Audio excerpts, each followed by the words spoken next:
Baik, kita masuk ke pembahasan untuk nomor 8. Tekanan awan gas antara bintang bertemperatur 50,0 Kelvin adalah 1,00 kali 10 pangkat 8 Pascal. Asumsikan diameter molekul gas adalah 20,0 nanometer. Berapakah jalan bebas rata-ratanya atau mean free path-nya? Jadi di kelas kita belum membahas terkait dengan mean free path. Jadi sebelum kita membahas soal ini, saya akan membahas dulu soal mean free path.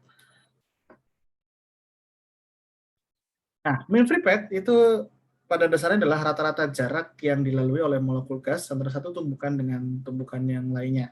Seperti kita melihat dari secara harfiah dari namanya ya, mean free path. Jadi mean free path ini adalah rata-rata jarak gitu ya, yang dilalui ketika molekul gas itu bergerak di dalam gas.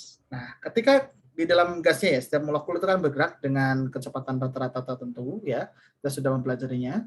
Dan ketika dia bergerak di sepanjang molekul gas yang sama, dia akan bisa menempuh lintasan ya tertentu lurus sebelum dia kemudian bertemu dengan molekul lain dalam gas tersebut dan kemudian mengalami tumbukan dan arah geraknya itu berubah. Dan seperti yang kita tahu, kalau kita bicara soal gas ideal, maka berbicara soal gas ideal, maka kita berbicara soal gas di mana molekulnya itu tidak kita pedulikan atau kita abaikan potensialnya antar tiap molekul, dan tumbukan yang terjadi yang dialami oleh setiap molekul itu elastik sempurna sehingga tidak ada energi yang hilang.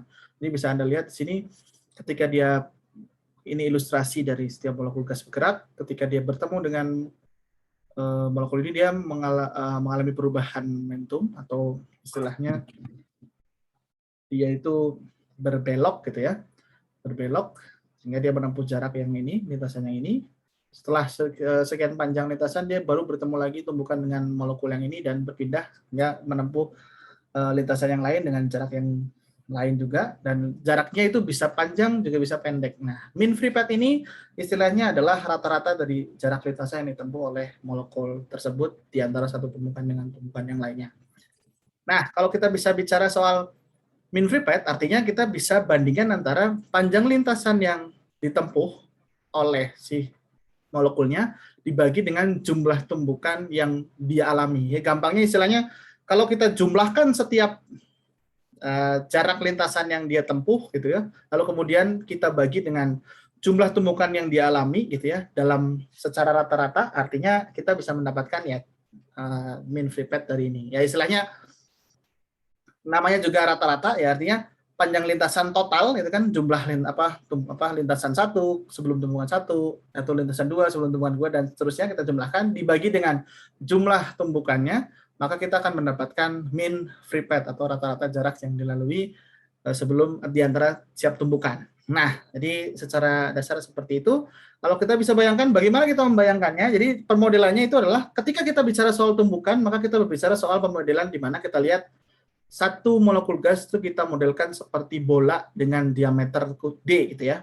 Misalkan saja diameter D dengan massa M, maka tumbukan itu terjadi itu ketika jarak antara titik pusat massa dua molekul itu berjarak D. Jadi Anda bisa lihat ya di sini diameternya adalah D, titik pusatnya di tengah. Jadi artinya setiap ketika terjadi tumbukan atau kontak antara istilahnya permukaan dua molekul, itu artinya titik pusat massa dari setiap molekul itu, dua molekul yang bertumbukan itu adalah jaraknya adalah D, diameter Anda bisa lihat di sini. Atau kita bisa modelkan seolah-olah molekul kita itu lebarnya atau diameternya adalah 2D atau jari-jarinya D gitu ya dengan massa M, dan titik molekul lain yang dia bertumbukan itu seperti titik saja pada permukaan molekul kita. Nah, ya Anda bisa lihat sini. Sehingga ketika kita memandang si molekul kita ini berjalan dan bertumbukan, dia itu menempuh atau menyapu daerah, istilahnya daerah volume sebesar silinder ini. Jadi mana di sini luas penampangnya adalah 2D, yaitu sama dengan diameter dari si bolanya ini. Dan ketika dia berjalan jauh kecepatan dikalikan delta T sebelum dia bertemukan ke yang lain. Ya. Nah, kalau kita bisa pandang ya, kita pandang lagi di sini, kalau kita bisa lihat kan molekul kita kan bergerak zigzag ya. Ini kita bisa lihat datang sini belok sini dan segala macam. Maka setiap pergerakan sebelum dia berzigzag itu dia menyapu ada silinder dengan cross sectionnya adalah luas daerah dengan jari-jari D. Jadi artinya luas daerah pi D kuadrat. Ini luas penampang ya, penampang sapuan ya, penampangnya.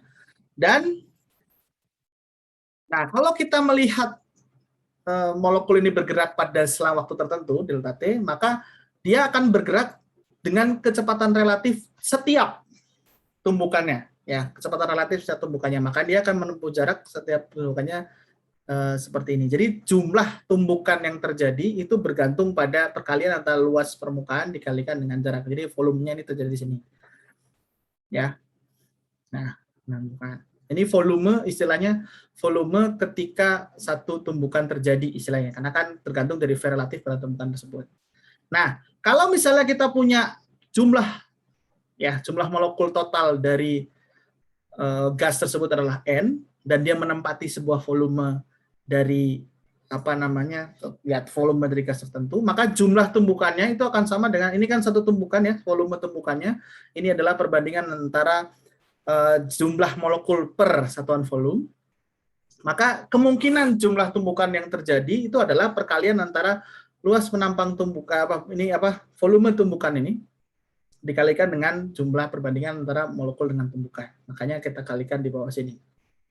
Nah, tapi di sini panjang lintasan yang kita dapat itu adalah ya panjang lintasannya ya pasti kecepatan rata-rata dikali delta T ya, karena kita melihatnya di selang waktu delta T. Nah, kecepatan rata-rata karena kita anggap istilahnya walaupun ini pendek, ini panjang dengan kecepatan relatif masing-masing, kecepatan istilahnya kecepatan data masing-masing, kalau kita jumlahkan semuanya ya sama dengan kecepatan rata-rata.